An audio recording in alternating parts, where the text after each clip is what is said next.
Hello everyone, இன்றைக்கி நம்ம இன்ஜினில் இன்லெட் வால் எக்ஸாஸ்ட் வால் எப்படி ஓப்பன் ஆகுது பார்க்கலாம். இதான் கேம். இந்த கேமில் ரெய்ஸ்டு எண்டு இருக்கும். இப்படி ரெய்ஸ்டு எண்டு இருக்கிறனால இதோட எந்த வால் அட்டாச் ஆனாலும் அது அப் டவுன் மோஷனுக்கு தான் போகும்.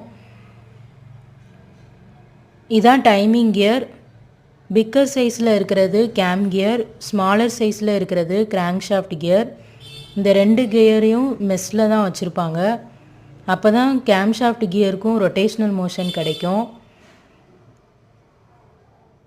கேம் கியரோட ஸ்பீடு கிராங்க்ஷாஃப்ட் கியரோட பாதியாக தான் இருக்கும், இதை மறக்காதீங்க.